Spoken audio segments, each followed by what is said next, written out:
Akalar, xotinlar norozi bo'lsa, ming topinglar, mingdan topinglar, barakasi bo'lmaydi. Bittasining uyida har kun janjal bo'lar ekanda. Xotin har kuni janjal qilaverganda, xotin ko'ziga baloday ko'rinar ekan.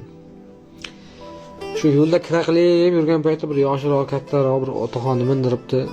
Keyin deb topganga ham baraka bo'lmayapti, uyda ham har kun janjal deganda, keyin hali buva aytibdi. O'g'lim debdi, siz debdi, ayolni ham bir ozgina rozi qilib qo'ying.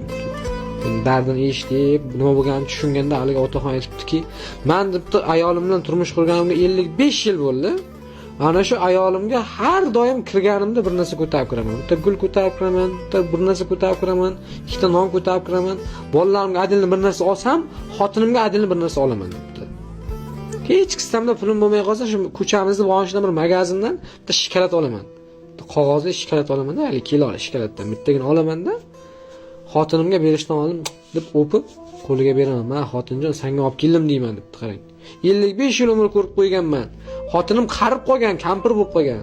Men ham o'zi romantik qiladigan yoshdan o'tib bo'lganman, lekin o'sha ayolimning ko'ngli uchun shu narsani men qilaman debdi.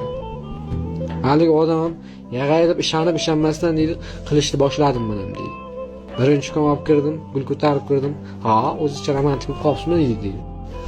Ayolim deydi, ha, romantik bo'lib qolibsizmi deb deydi. Birinchi kun deydi, hazilga uyda deydi, jiddiy qabul qilmadi deydi.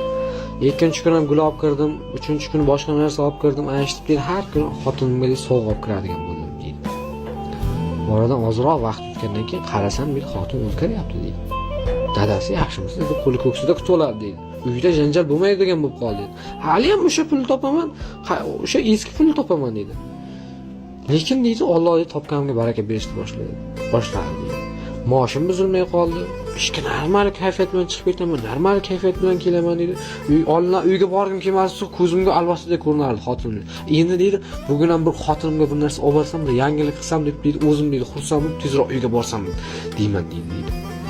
Oradan deydi, ozroq vaqt o'tdi, men 1 yil o'tgandan keyin uylarimni asosda remont qildim deyapti. Oradan yana 1 yil o'tdi, bitta moshina oldim, uni arindaga berib qo'ydim deyapti.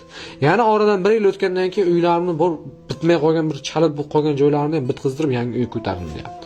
Akalar, 1000 topinglar, million topinglar, 1000 chopinglar, million chopinglar, agar uylardagi xotinlar agar norozi bo'lsa, Alloh taolo topganinglar baraka bermaydi. Qachonki Alloh baraka beradi, uyingizdagi ayoli sizdan rozi bo'lsa, uyingizda xayr baraka bo'ladi, uyingizda sakinat bo'ladi. Ham bu narsa sunnat bo'ladi akalar. Ham Alloh rozi bo'ladi shunday amal qilsalar. Yeni ko'pchilik aytadi, ota-onaga qilsa-chi edi.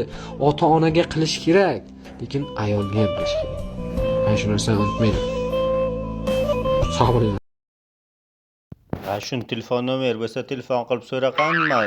Ishdan borgandan keyin xotin telefonni kovlamay ekanmi?